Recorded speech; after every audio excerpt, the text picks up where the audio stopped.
अच्छा, अब सिर्फ ट्रांसफॉर्मेशन में जब एक चीज रह जाती है वो इसके रह जाते हैं मैट्रिसेस।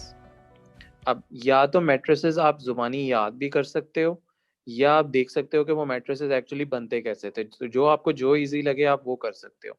लेट्स सपोज रिफ्लेक्शन, किस किस के मैट्रिसेस हैं, रिफ्लेक्शन से स्टार्ट करते हैं।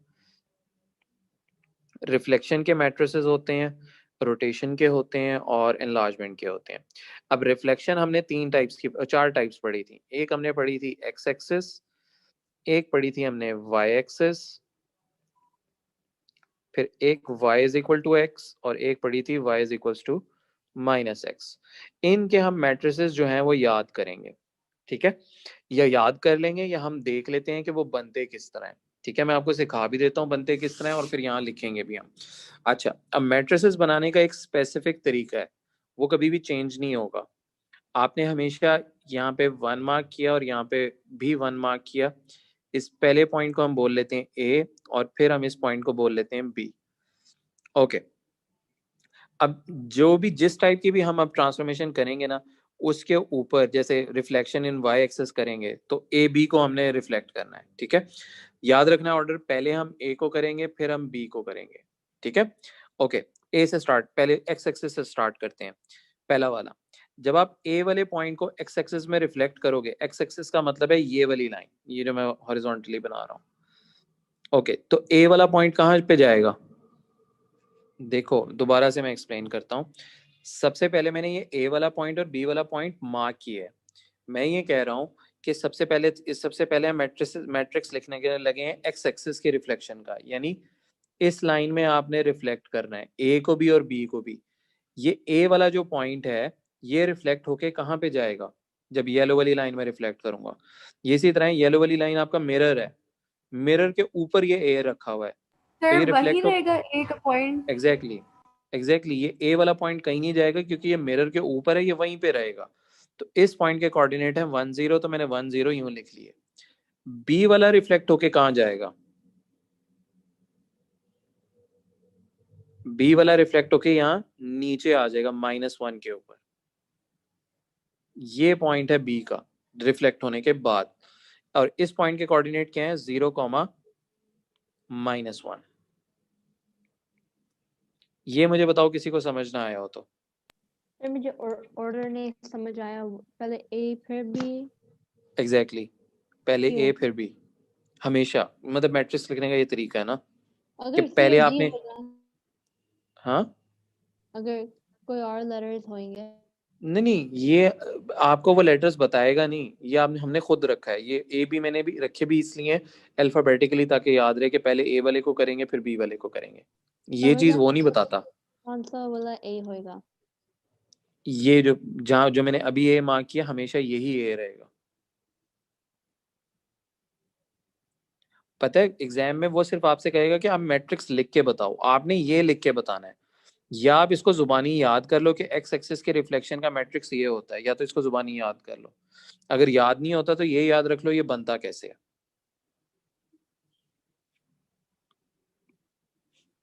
ओके, एक और करके देखते हैं। अब जैसे नीचे वाई एक्सिस में रिफ्लेक्शन करनी है, ये मैंने ए मार्क किया, ये मैंने बी, ये ए हो गया और ये बी हो गया। अब इसको आपने वाई एक्सिस में रिफ्लेक्ट करना है, ये वाला एक्सिस। तो ए वाला पॉइंट सबसे पहले ए को फिर बी को, तो ए कहाँ पे जाएगा, सर -1 0।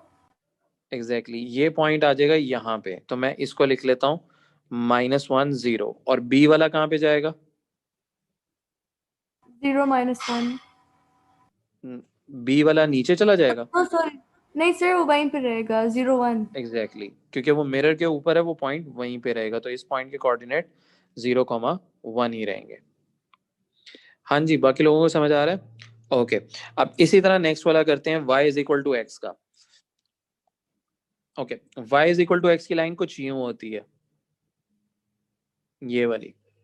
अब मुझे बताओ ए वाला रिफ्लेक्ट होके कहाँ पे जाएगा, अगर आप देखो ए वाला रिफ्लेक्ट होके बी पे चला जाएगा, इधर आ जाएगा।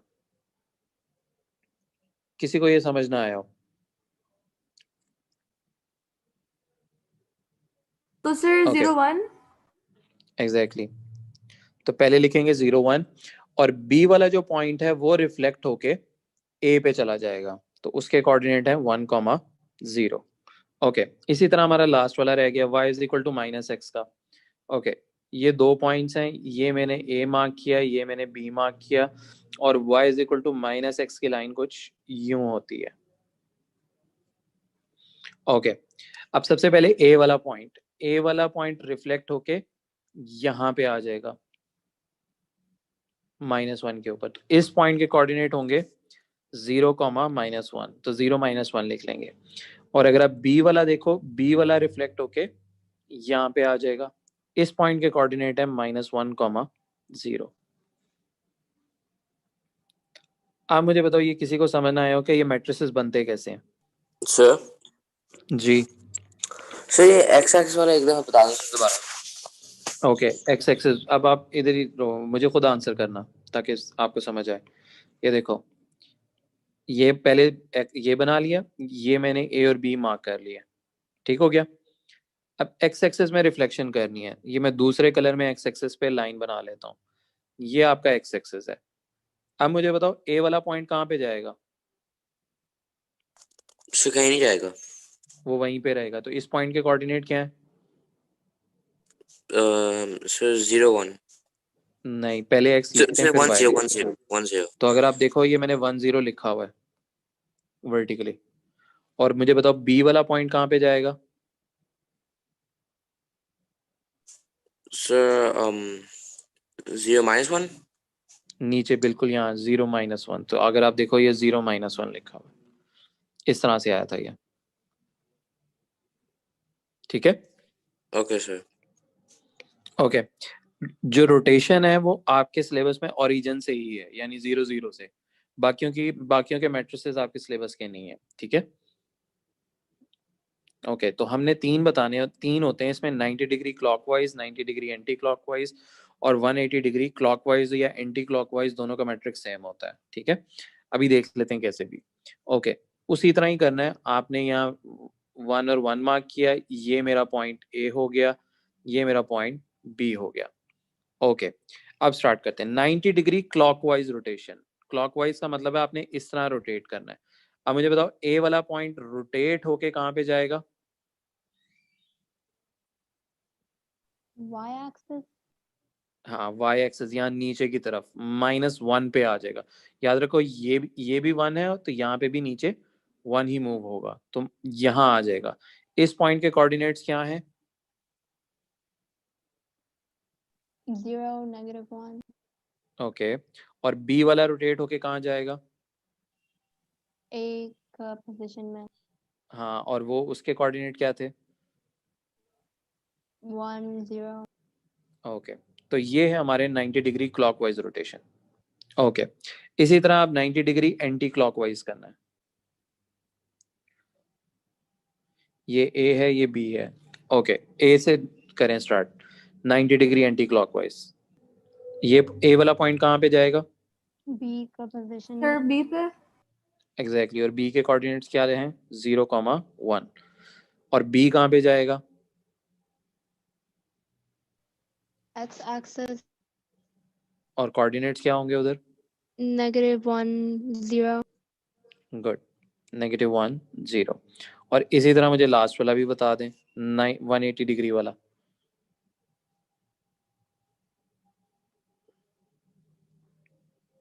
ए रोटेट होके कहाँ जाएगा? -1, 0. और बी?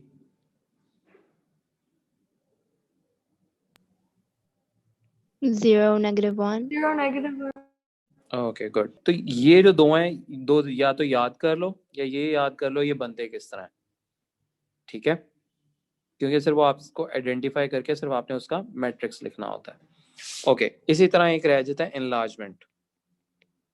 एनलार्जमेंट बहुत इजी है, इनसे डिफरेंट है, लेकिन सबसे इजी है। उसका एक ही मैट्रिक्स होता है जिसको कहते हैं के 0 0 के, और जो इसमें के होता है वो स्केल फैक्टर को रिप्रेजेंट कर रहा है। तो जैसे अब हमने उस दिन ट्रांसफॉर्मेशन की थी जिसमें हमारा स्केल फैक्टर 2 था, तो उसमें हम उस केस में हमारा मैट्रिक्स क्या हो जाएगा? 2 0 0 2। That's it. ये भी आप लोग लिख लो।